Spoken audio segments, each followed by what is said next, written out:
이제 다 함께 사도신경 고백하심으로 대림절 네 번째 주일 예배 하나님께 드리겠습니다. 나는 전능하신 아버지 하나님 천지의 창조주를 믿습니다. 나는 그의 유일하신 아들 우리 주 예수 그리스도를 믿습니다. 그는 성령으로 잉태되어 동정녀 마리아에게서 나시고 본디오 빌라도에게 고난을 받아 십자가에 못 박혀 죽으시고 장사된 지 사흘 만에 죽은 자 가운데서 다시 살아나셨으며 하늘에 오르시어 전능하신 아버지 하나님 우편에 앉아 계시다가 거기로부터 살아있는 자와 죽은 자를 심판하러 오십니다. 나는 성령을 믿으며 거룩한 공교회와 성도의 교제와 죄를 용서받는 것과 몸의 부활과 영생을 믿습니다. 아멘.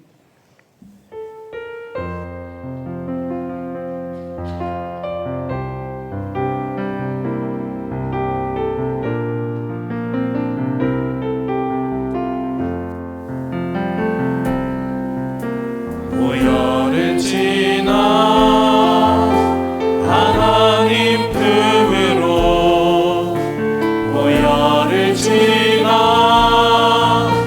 아버지 품으로 보혈을 지나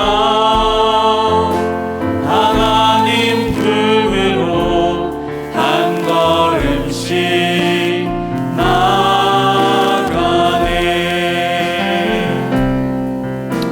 보혈을 지나 하나님 품으로 보혈을 지나 아버지 품으로 보혈을 지나 하나님 품으로 한 걸음씩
하나님 아버지, 지난 한 주간 동안에도 하나님의 거룩한 은총 속에서 저희들을 지켜주셨다가 예수께서 죽음에서 다시 살아나셨던 주일에 저희가 하나님께 감사드리며 예배드리기 위해서 각자의 자리에 모였습니다.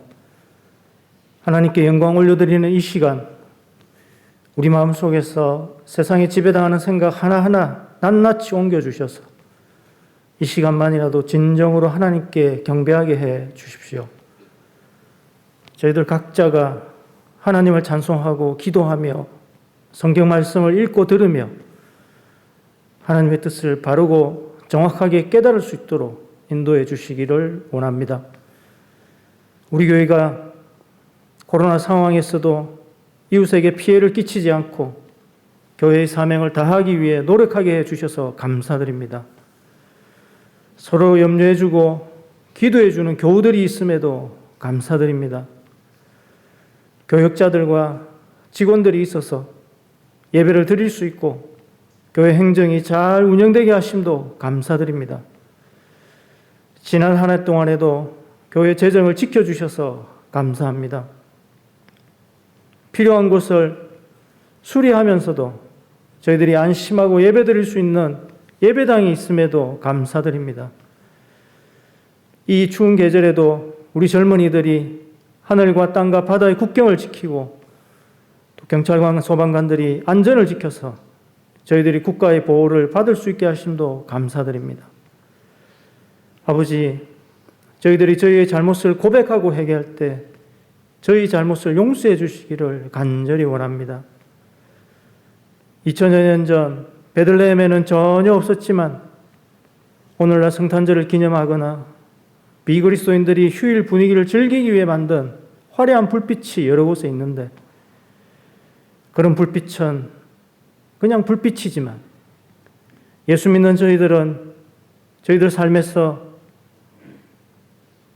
가족들과 동료들과 이웃들과 혹은 어려움에 처한 한두 사람에게라도 그 화려한 불빛만큼이나 밝지 못하더라도 희미한 촛불 같은 약한 빛일지라도 정말 빛이 필요한 이에게 빛을 줄 수 있는 빛이 되는 그리스도인으로 살 수 있도록 힘을 부어 주십시오. 지금 코로나로 인해 더 큰 어려움을 겪는 것은 경제적 약자, 육체적 약자 등 약한 이들입니다.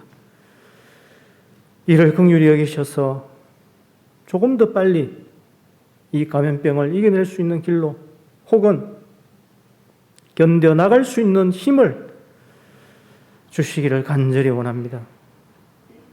작은 유혹과 시험에도 넘어지기 쉬운 약한 피조물인 저희들을 긍휼히 여기셔서 하나님께서 위로해 주시고 은혜 베풀어 주십시오.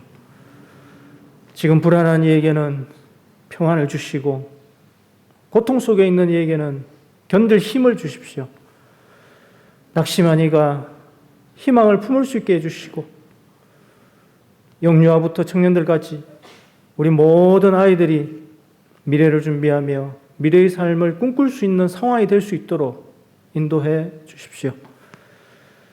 저희가 이 시대에 전도하고 선교할 좋은 방법은 각자의 자리에서 가족과의 삶에서 생업의 자리에서 교통신호 지켜야 할 자리에서 세금 내야 할 상황, 순서나 규칙을 지켜야 할 자리에서 잘못을 고백해야 할 자리에서 편의적으로 편법적으로 모면하려고 하지 않고 공동선을 위해서 자발적으로 지켜야 할 것을 지키고 회개해야 할 것을 회개함으로써 그리스도인의 정말 참모습을 드러낼 수 있도록 저희가 깨닫고 실천할 수 있게 이끌어 주십시오. 하나님 이 시간 하나님 말씀을 바르게 전하고 또 바르게 깨달을 수 있도록 전하는 이와 듣는 이 모두와 성령께서 함께해 주십시오. 이 모든 말씀 그리스도이신 예수 이름으로 기도합니다. 아멘.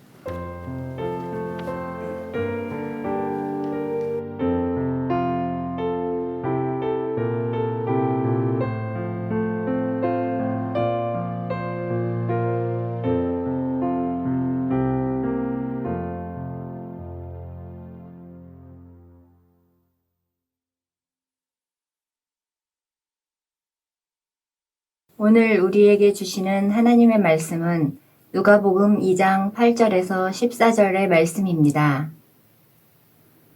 이제 하나님의 말씀을 봉독하겠습니다. 하나님의 말씀을 경청하시기 바랍니다. 그 지역에 목자들이 밤에 밖에서 자기 양떼를 지키더니 주의 사자가 곁에 서고 주의 영광이 그들을 두루 비추매 크게 무서워하는지라. 천사가 이르되 무서워하지 말라. 보라, 내가 온 백성에게 미칠 큰 기쁨의 좋은 소식을 너희에게 전하노라. 오늘 다윗 동네에 너희를 위하여 구주가 나섰으니 곧 그리스도 주시니라. 너희가 가서 강보에 쌓여 구유에 뉘어 있는 아기를 보리니 이것이 너희에게 표적이니라 하더니 호련히 수많은 천군이 그 천사들과 함께 하나님을 찬송하여 이르되 지극히 높은 곳에서는 하나님께 영광이요 땅에서는 하나님이 기뻐하신 사람들 중에 평화로다 하니라. 아멘. 이것은 하나님의 말씀입니다.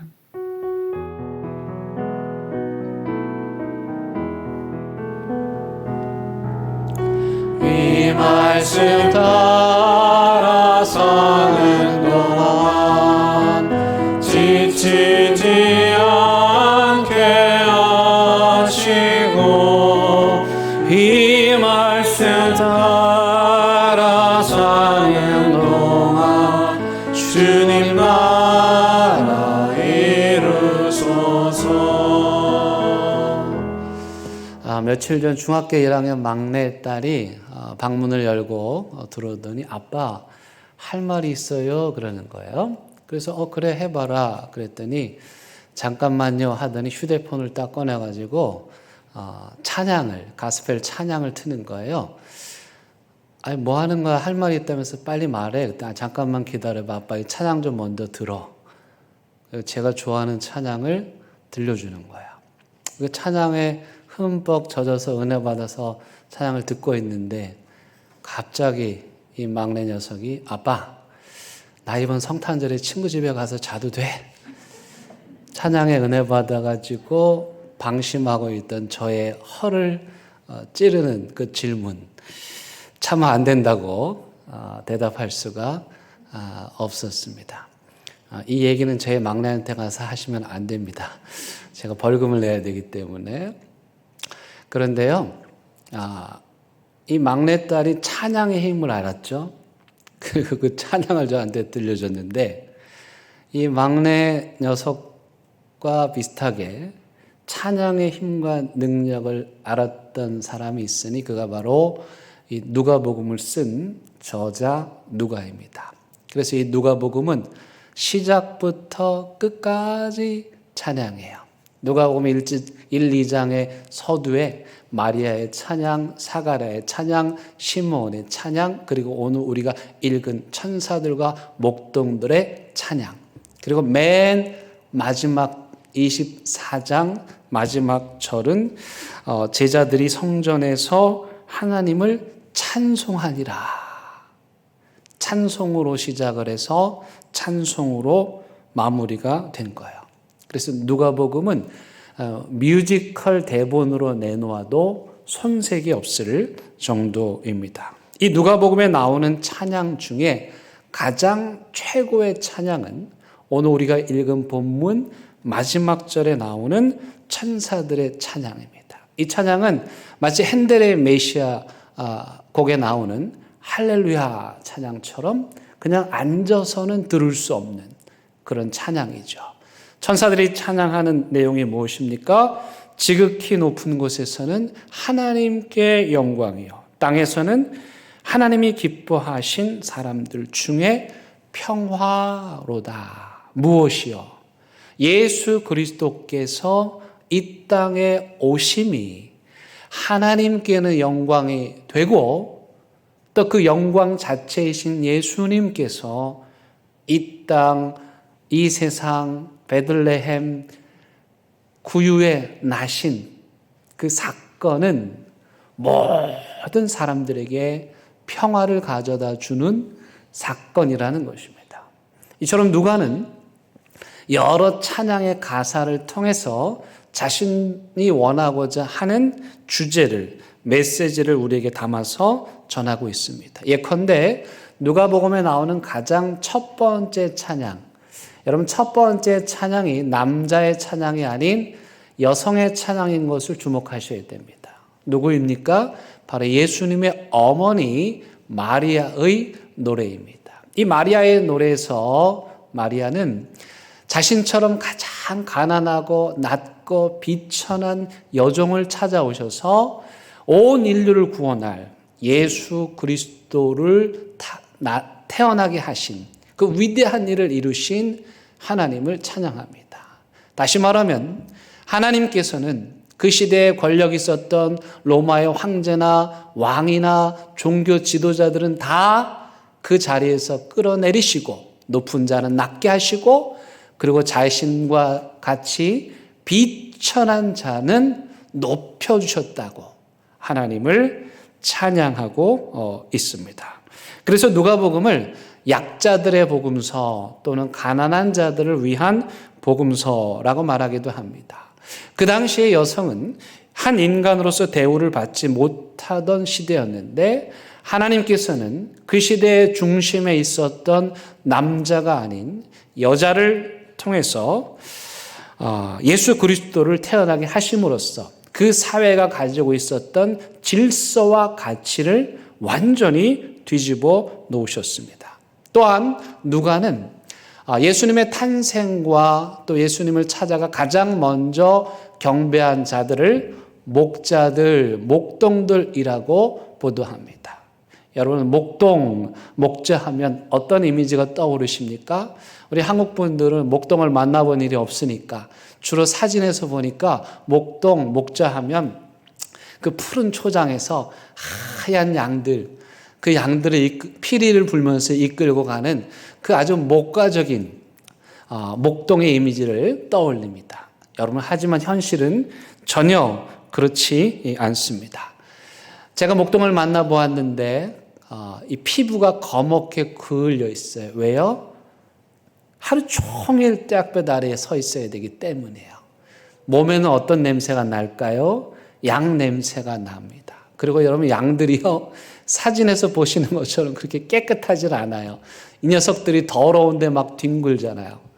그러니까 냄새나고 더러운 양들과 함께 있다 보니까 이스라엘에서도 목동은 가장 천대받는 가장 낮은 계급의 사람들이었어요. 그런데 누가는 바로 그 목동들이 예수님을 가장 먼저 찾아가 경배했다고 말하고 있습니다. 특별히 누가는 이 예수님의 탄생 이야기를 우리에게 보도하면서 예수님이 어디에서 나셨죠? 베들레헴 변방의 아주 시골의 작은 마을, 그것도 어디요? 축사 안에 가축들의 밥그릇이죠. 그걸 구유라고 하는데, 이 짧은 본문 안에 여러분, 구유라는 단어가 12절과 16절에 2번이나 나와요. 누가가 이 예수님께서 태어나신 이 구유, 이 짐승의 밥그릇을 2번이나 강조하는 이유는 예수님께서 그만큼 낮고 낮은 곳에 오신 분이시다라는 것을 강조하기 위함입니다. 그래서 예수님께서는 누가복음에서 수많은 가난하고 낮고 비천하고 버림받은 사람들을 만나십니다. 예를 들면 누가복음 19장에 보면 삭개오를 만나시는 장면이 나옵니다. 삭개오는 요즘으로 말하면 세무서장이죠. 돈으로 보자면 성공한 사람이에요. 그런데 여러분, 그때 세리장이 뭐 하던 사람입니까? 동족들의 피를 빨아서 그 세금을 거두어 로마 정부에 바치던 자들이었어요. 우리 역사에 빗대서 이야기하자면 일제강점기 시절에 우리나라 사람들 세금을 탈탈 털어가지고 일본 정부에 갖다 바치는 일을 했으니 누가 이런 사람을 좋아하겠습니까?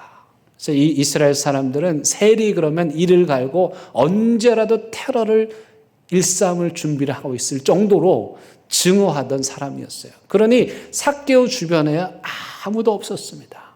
그런데 예수님께서 그를 찾아가 만나시고 그 사람과 함께 머물면서 이 삭개오의 이야기의 말미에 이런 말씀을 하십니다.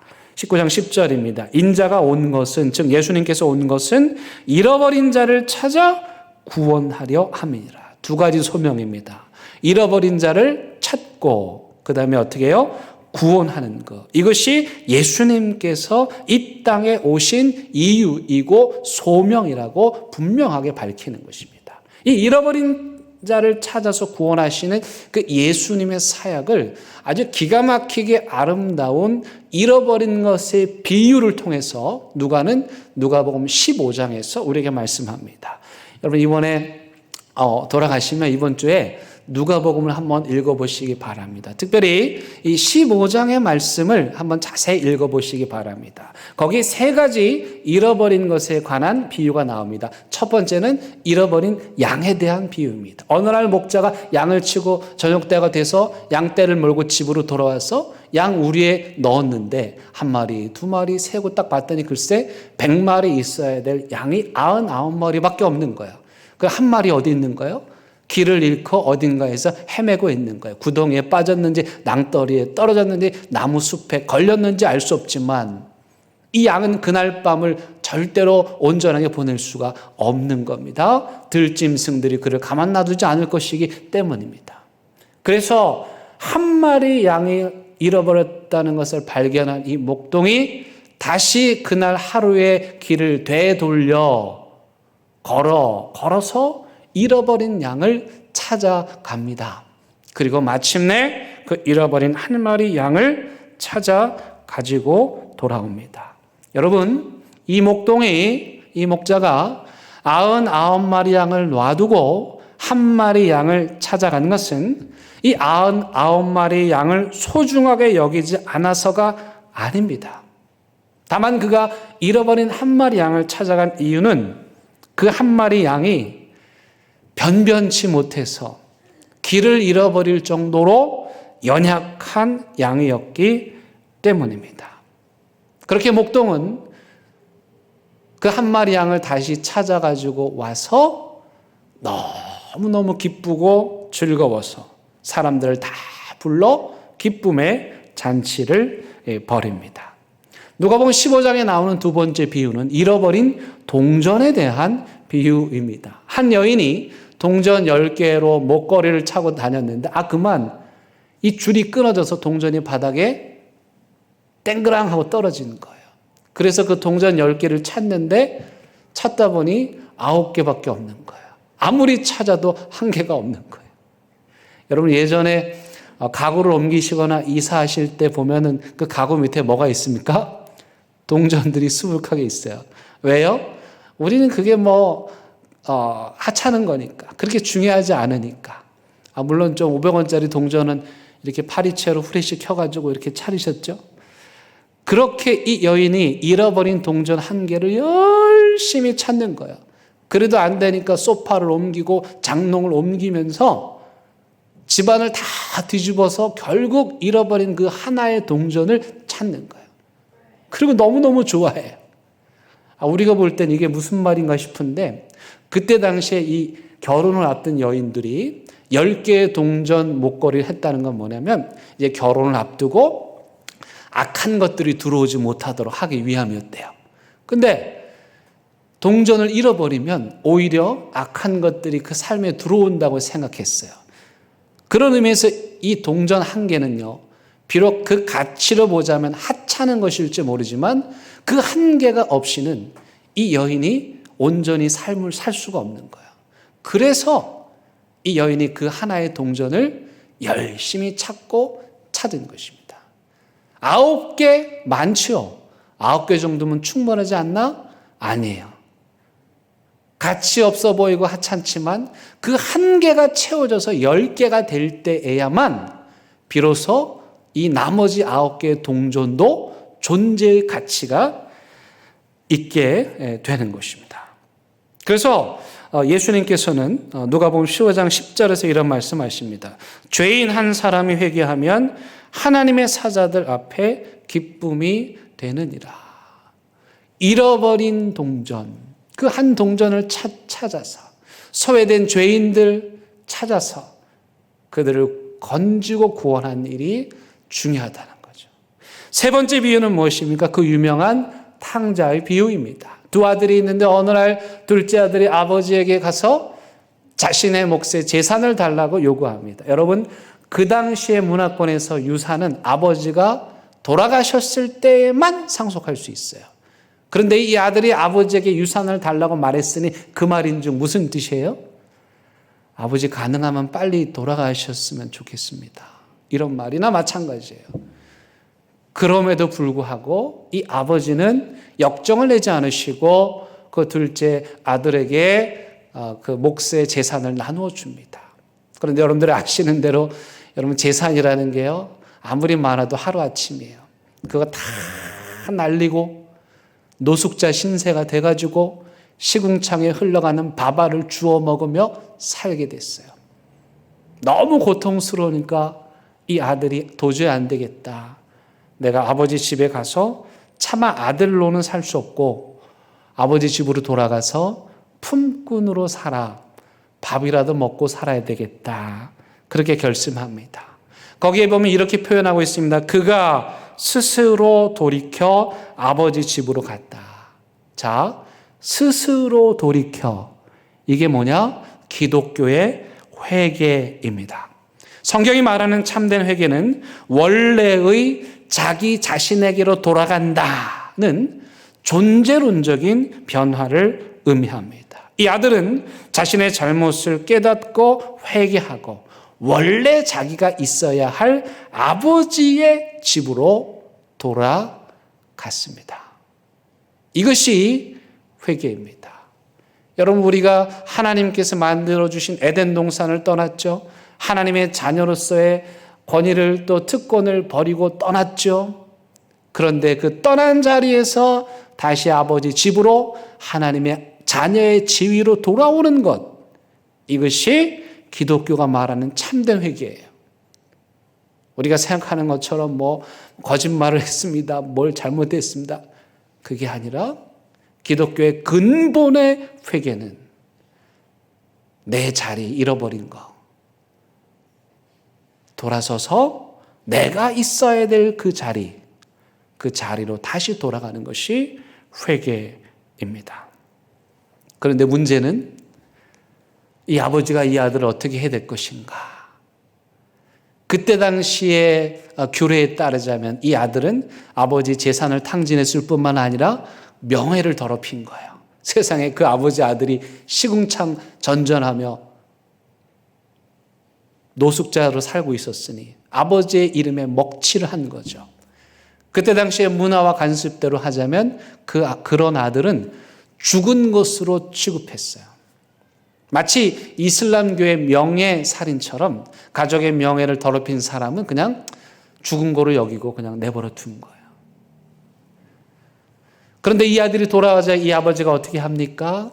그 아들을 씻기고 입히고 반지를 끼워주고 신발을 신겨주고 송아지를 잡아 잔치를 벌입니다. 여러분, 그때 당시에 노예들은요, 신발을 신을 수 없었대요. 지금도 인도에 가면 가장 낮은 계층의 사람들은 신발을 신을 수 없대요. 그런데 이 아버지가 자신의 명예를 더럽히고 재산을 다 탕진한 이 둘째 아들에게 신발을 신겨주었다는 것은 무슨 뜻일까요? 용서해 주었다는 거예요.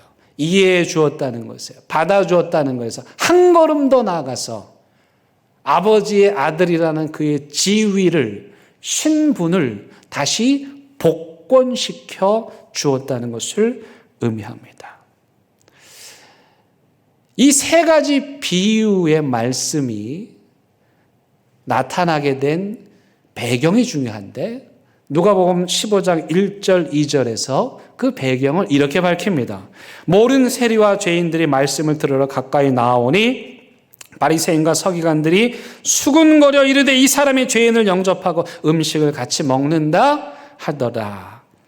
예수님이 지금 누구랑 어울립니까? 세리, 아까 삭개오 같은 손가락질 받는 세리, 그 다음에 죄 지은 죄인들과 함께 어울리니까 바리새인들과 서기관들, 종교적인 율법에서 이거는 어기면 안 되고 이거는 지켜야 되고 율법적인 틀 안에 갇혀있는 이 사람들의 눈에는 예수님이 이해가 되지를 않았어요. 더군다나 예수님이 그 사람들하고 만날 때마다 먹는 거예요.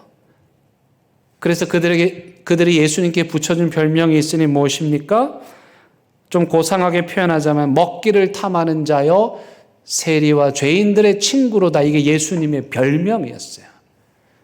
우리식으로 리얼하게 말하자면 식충이, 늘 먹는 것만 밝히는. 왜 그러셨을까? 예수님 만나던 사람들이 한 끼 끼니도 제대로 해결할 수 없는 사람들이에요. 너 밥 안 먹었냐? 밥 먹자. 뒤늦게 온 사람이 너도 안 먹었냐? 또 먹자. 그 뒤에 또 온 사람이 너도 안 먹었냐? 또 먹자. 밥 못 먹는 사람들하고 어울려서 예수님이 계속 먹어주다 보니까 예수님 별명이 식충이가 된 거예요. 지난주 수요일 우리 부산 교회의 역사를 공부하면서 맥켄지 선교사님에 대해 말씀을 드렸습니다. 호주 선교사님으로 이 땅에 오셔서 부산에서 30년 세월을 감만동에 위치한 상해원이라는, 그때 당시에 나병 환자들이 함께 거주하는 상해원을 만드시고 그곳에서 30년 동안 600여 명의 나병 환자들을 돌보며 사셨어요. 그래서 그의 묘비에 이런 글귀가 쓰여져 있습니다. 한국 나병 환자들의 친구. 예수님이 가난한 자들과 어울려서 음식을 먹었더니 예수님께 붙여진 별명이 식충이 죄인들의 친구. 맥킨지 선교사님이 나병 환자들과 어울려서 30년 세월을 보냈더니 그에게 붙여진 별명이 한국 나병 환자들의 친구. 그럼 한국교회에 붙여진 별명은 뭘까요?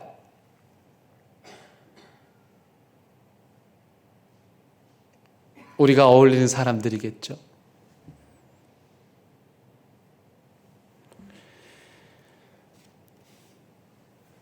이 세 가지 비유는 그때 당시 누가 공동체, 그러니까 요즘으로 말하면 교회죠.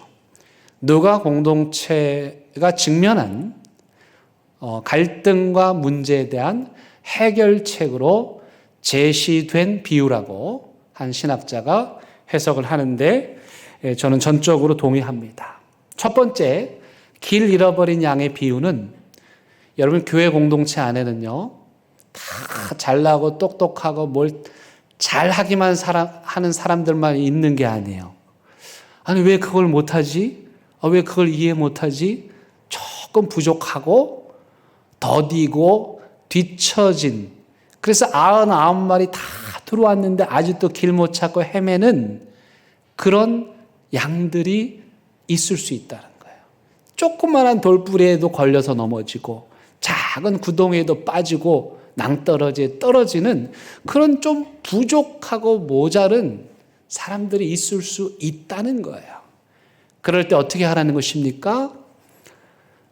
그 한 마리쯤은 내버려 두고 앞으로 가는 게 아니고 기다리고 멈춰서서 우리 밖으로 나가 그 잃어버린 한 마리 양을 찾아 데리고 들어오라는 거예요.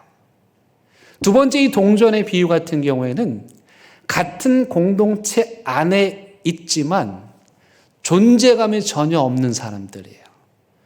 여러분, 이 10개의 동전이 다 같은 방 안에 있죠? 근데 9개는 발견이 되고 하나는 장롱 밑에 들어가서 어두워서 손이 닿지 않아요. 보이지가 않아요. 교회 안에 똑같이 존재하는데 이 한 개의 동전과 같이 어떤 사람들은 주목받지 못하고 전혀 존재감이 없는 채로 존재하고 있는 거예요. 그러면 어떻게 하라는 거예요? 그 9개의 동전이 존재감이 없는 외롭게 장롱 밑에 그늘 속에 있는 소외되어 있는 그 공동체의 그 한 동전을, 그 한 사람을 찾아가서 함께 10개가 될 때, 그 한 명은 별거 아니지만 그 하나가 완전히 맞추어질 때 비로소 이 공동체가 온전해질 수 있다는 거예요. 마지막, 잃어버린 아들의 비유의 경우는 첫 번째, 두 번째 비유와 큰 차이가 있습니다.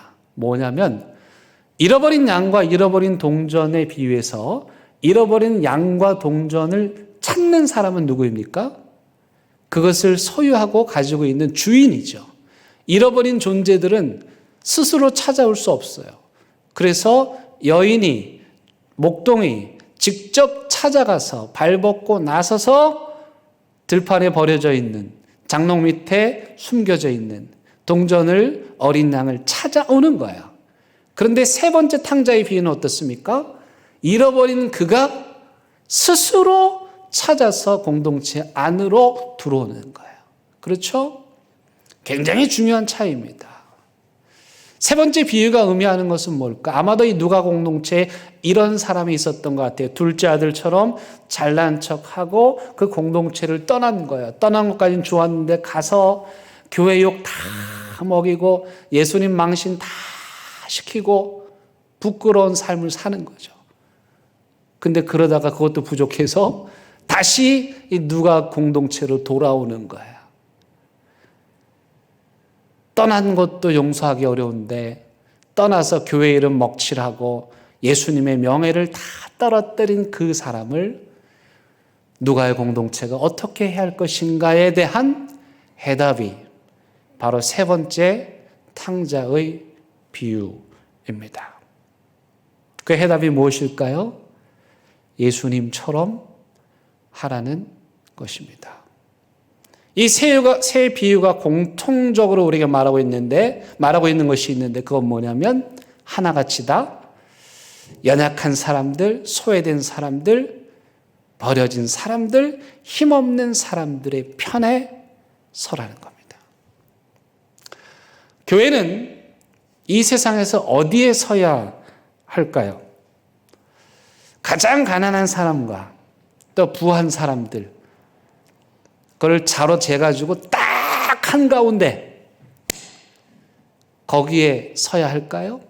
그것이 중립이고 중심을 지키는 것일까요? 잃어버린 한 마리 양과 우리 안에 있는 아홉 마리 양, 그 딱 한가운데 서는 것이 중립이고 중심을 지키는 것일까요? 여러분, 그런 식의 기계적인 중립은 아무것도 하지 않으려고 현실을 회피하는 비겁함이고, 그리고 아무것도 하지 않았다는 비난을 피하려는 위선적인 행동입니다. 그렇다면 성서가 말하는 중립이란 무엇일까? 박정선 권사님께서 최근에 쓰신 소설 존재와 사유라는 책에서 교회 중립이 무엇인지, 중심을 지킨다는 것이 무엇인지를 잘 이야기해 주는 한 가지 예를 소개하고 있습니다. 얼마 전 바티칸의 프란체스코 교황께서 우리 나라를 방문하신 적이 있죠. 여러분 기억하십니까? 그때가 우리나라가 세월호 사건으로 한참 어려움을 겪고 있을 때였어요. 교황께서 많은 사람들이 가지 말라고 했던 광화문에 가셨고, 그리고 그곳에서 자식을 잃고 슬퍼하는 사람들을 만나셨고, 그리고 그 부모 중에 한 분이 이 교황께 노란 리본을 선물했습니다. 그날 이후 이 교황께서는 그 노란 리본을 자신의 가슴에 달고 다니셨죠. 귀국길에 어떤 사람이 물었습니다. 교황님, 한국 내에는 그 노란 리본을 다는 사람들과 그 노란 리본을 다는 것을 반대하는 사람들이 있는데 교황이시라면 이 두 양극단 사이에서 딱 가운데 중립을 지키셔야 하지 않았습니까? 그때 교황은 이렇게 대답했습니다. 자식 잃은 부모들 앞에서 차마 중립을 지킬 수 없었습니다. 박 권사님은 여기까지 쓰셨는데요. 여러분, 교황께서 약자의 편을 드시고 약자의 자리에 선 거, 그게 바로 기독교의 중립입니다. 교회가 그 시대에서 중심을 지키고 중립을 지키지 못할 때, 그때 교회는 세상으로부터 외면을 받았습니다. 흔히 우리나라에는 장발장이라고 번역된 레미제라블이라고 하는 빅토르 위고의 유명한 소설이 있습니다. 여러분, 사실 그 소설은 그 시대의 기독교, 가난한 자들을 외면하고 자신들의 배만 불리고 자신들 우리 안에서만 살아가는 기독교를 비판하는 그런 소설입니다. 그런데 이 장발장, 또 레미제라블은 무슨 뜻이냐면 가장 비참한 사람들이라는 뜻이에요. 먹을 게 없어서 빵을 훔쳐서 감옥에 가는. 근데 이 장발장이 결국 누구에 의해서 변화됩니까? 미리엘 신부. 미리엘 신부가 사실을 말했습니까? 거짓을 말했습니까? 거짓말이에요. 분명히 장발장이 훔쳐간 거예요. 그런데 그는 그 순간에 장발장의 편에 섭니다. 이것이 바로 교회의, 기독교의 중립입니다. 기독교의 중립은 가장 약한 사람, 가장 가난한 사람, 박해받는 사람, 눈물 흘리는 사람, 고통당하는 사람, 그 자리에 서는 것이에요. 그리스도인들이 직장 생활을 하는데 그렇다면 그리스도인들이 서야 할 자리는 어떤 자리일까? 제가 이전에 사역하던 한양교회 최루터 목사님을 제가 존경하는 이유가 있습니다. 이 최루터 목사님께서 미국에서 목회를 하셨는데 한국의 어느 대학에서 초빙해 주셔가지고 교수로 들어오셨어요. 근데 이 교수 사회에서 어떤 한 교수님이 어려움을 겪으시는 거예요. 전혀 오해를 받고 다른 많은 사람들로부터 피해를 받으시는 거예요. 그래서 이 최루터 목사님께서 그분 편에 서셨어요. 그분 편에 선 사람이 딱 한 명이에요. 최루터 목사님.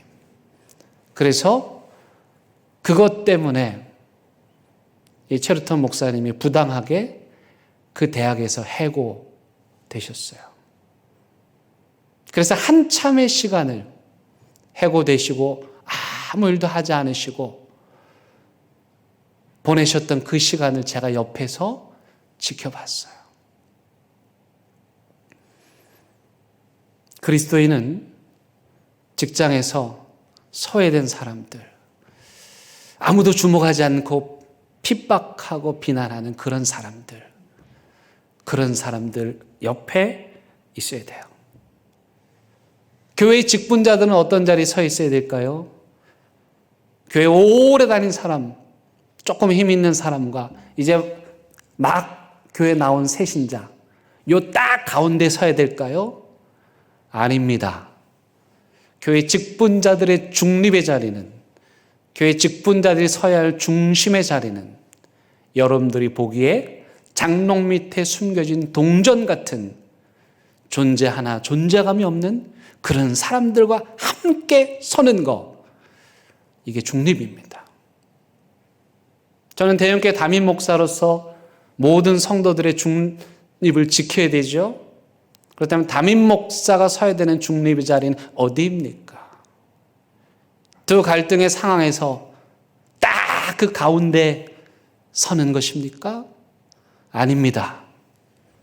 제가 보기에 피해받은 사람, 제가 보기에 어려움을 당한 사람, 제가 보기에 힘겨운 사람, 그 자리에 서주는 것, 그것이 바로 담임 목사가 서 있어야 될 중립의 자리입니다.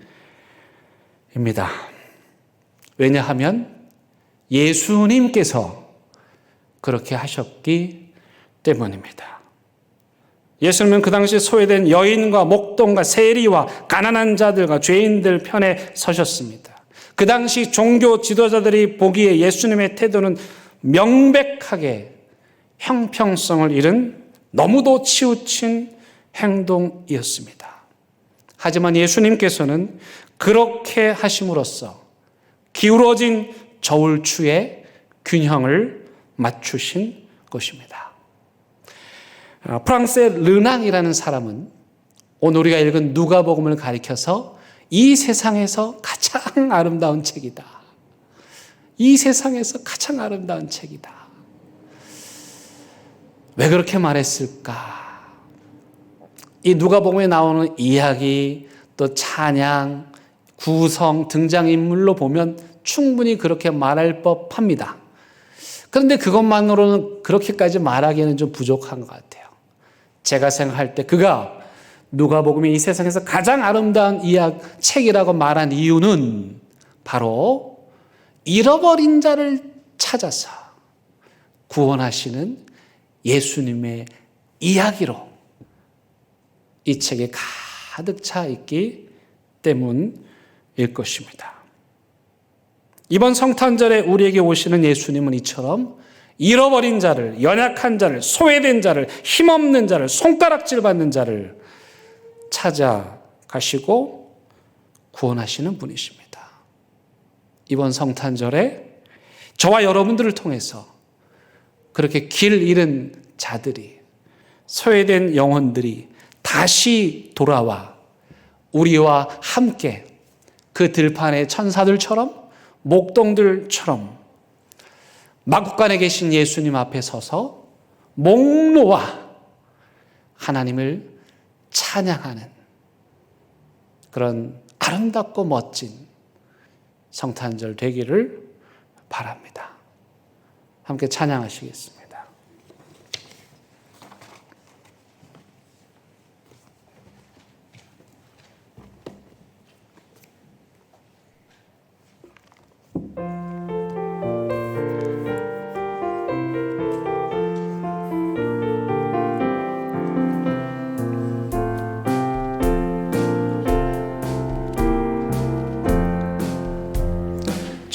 천사들의 노래가 하늘에서 들리니 산과들이 기뻐서 메아리 쳐 울린다.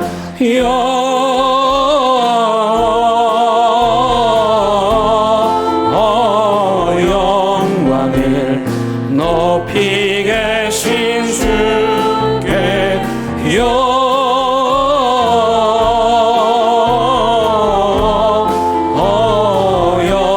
영광을 높이 계신 주님께 한밤중에 목자들 양떼들을 지킬 때 아름다운 노래가 청하게 들린다.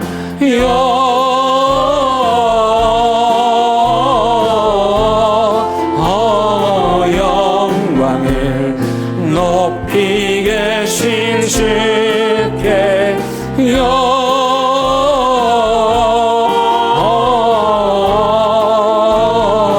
영광을 높이 계신 주님께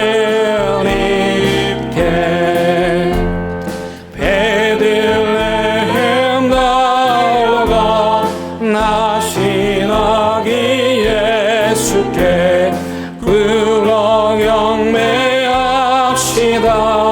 탄생하시나 기께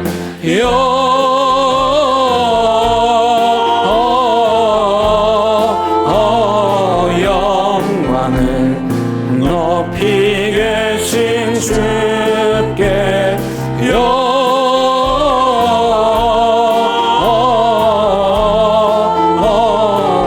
영광을 높이 계신 주님께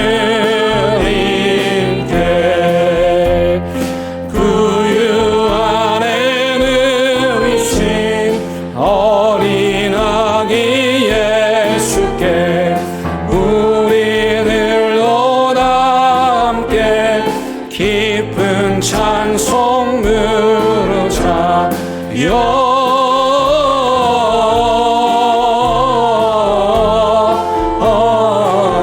영광을 높이 계신 주께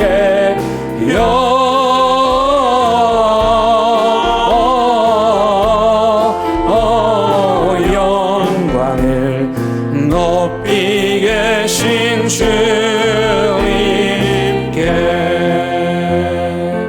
아멘. 하나님 2000년 전 베들레헴 가축 우리의 나신 그 예수님, 그 영광을 차마 주체할 수 없어서 천사들도 큰 소리로 노래하였습니다.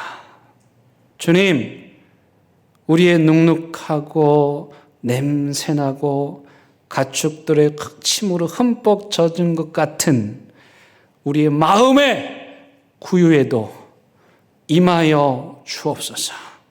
그리하여 찬송을 잃어버린, 기쁨을 잃어버린 우리들이 다시 하늘의 영광이여 온 땅의 평화로 임하신 예수 그리스도를 목청껏 찬양하는 우리 모두가 되게 하옵소서.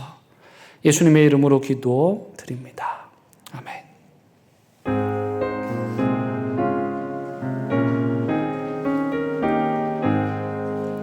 진리와 생명 되신 주, 이 몸을 바치옵니다.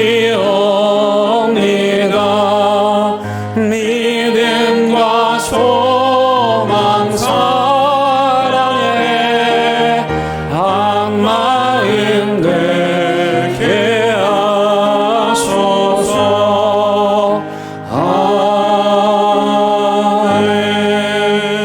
하나님, 이 시간에 2000년 전 들판의 목동들처럼 우리 주님께 예물 드립니다. 이 목동들이 무슨 예물 주님께 드렸을까요? 양털 묻고 양 노린내 나는 그들이 사용하던 생필품 중에 가장 귀한 것 드렸겠죠. 그 마음으로 이 시간 하나님께 예물 드리오니 우리의 삶의 향기와 땀 내음이 배인 이 예물 축복하셔서 오늘도 길을 잃고 헤매는 수많은 영혼들 치유하고 구원하는데 사용하여 주옵소서. 다시 우리의 삶의 현장으로 나아갑니다. 예수님처럼 철저하게 중립을 지켜 기울어질 대로 기울어진 그 어려움을 겪고 있고 오해를 받고 있고 말도 하지 못하고 숨죽이며 살아가는 그들의 손잡아 주고 그들의 편이 되어주는 예수님의 중립을 지키는 삶 살게 하옵소서. 예수님의 이름으로 기도드립니다. 아멘. 예, 여러분 반갑습니다. 옆에 있는 분들과 인사 나누시도록 하겠습니다. 잘 오셨습니다. 반갑습니다. 여러분 온라인 예배 드리는 분들 인사 한번 해주시면 감사하겠습니다. 예, 반갑습니다. 예. 코로나 상황이 만만치 않습니다. 그럼에도 불구하고 우리 교회는 방역수칙 잘 지키며 예배합니다. 안심하시고 나오셔도 좋겠습니다. 이번 토요일 날은 성탄절 연합 예배로 11시에 한 번만 예배를 드립니다. 이 본당뿐만 아니라 우리 카페 또 지하 청소년부 예배실까지 다 개방을 할 예정이니까 토요일 성탄절 예배 때는 온 가족이 함께 오셔서 가족과 함께 예배 드리시면 되겠습니다. 그날 세례 예식이 있습니다. 김영길 91세 어르신, 김용환 86세 어르신, 그리고 다운이, 서은이 유아 세례 받습니다. 위에서 기도해 주시기를 바랍니다. 대연교회에서 이 코로나 기간에 외출도 잘 하지 못하고 또 집에서 밥을 많이 먹어야 되는 그런 형편을 고려해서 아빠의 식탁이라는 아주 특별한 프로그램을 만들었습니다. 이번 금요일 날 우리 대연교회 그 카카오톡 컨텐츠에 올려드릴 텐데요.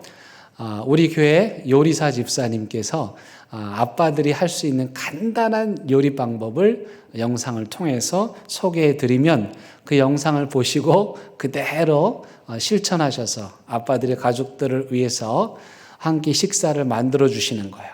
그리고 그걸 사진 찍어서 보내주시면 우리 김씨 목사님께 보내주시면 선물 드리도록 하겠습니다. 여러분 가족을 위한 프로그램이니까 우리 남편들에게 이거 보여주면서 꼭 한번 하라고 권해주시기를 바랍니다.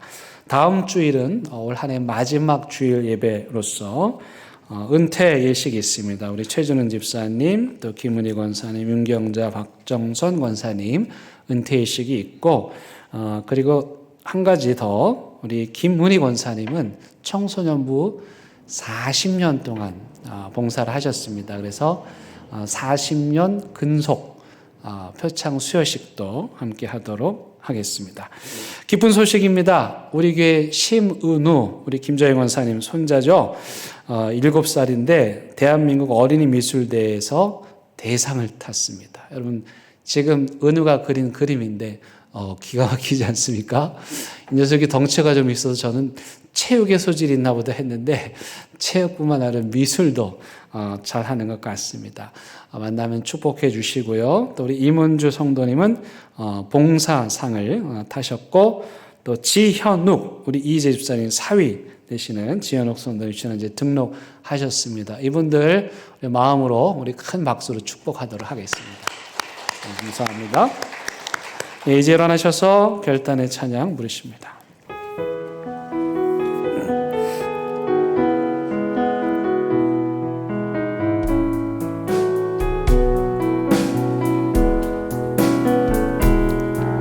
그 선한 힘에 고요히 감사하여 그 놀라운 평화를 누리며 나 그대들과 함께 걸어가네. 나 그대들과 희망을 여네. 지나간 아픔과 고통의 날이 무겁게 내 영혼 짓눌러도 오 주여 우리 외면치 마시고 약속된 구원을 이루소서.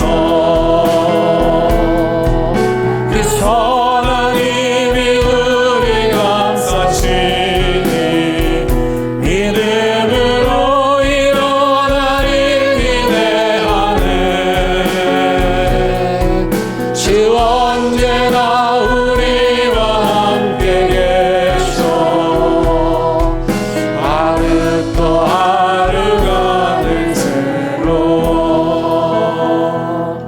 우리 주 예수 그리스도의 은혜와 하나님의 크신 사랑과 성령님의 인도하심이 세상의 중립이 아니고 유교가 가르치는 중립이 아니라 예수님이 가르치는 중립 따라 내 옆에 손해보고 핍박당하고 억울한 일 당하는 주목받지 못하는 그들의 편에 서는 예수님의 삶을 살기로 다짐하고 또 다짐하는 사랑하는 대학교 모든 성도들 위해 이들의 가정과 일터와 사업장 위에 지금 온라인 예배 드리고 있는 각 가정재단들 그리고 이 코로나 재난 맞서 열심히 싸우시는 의료진과 방역당국 공무원들 위해 이 나라 이 민족 위에 이제부터 영원토록 함께 하시기를 간절히 축원하옵나이다.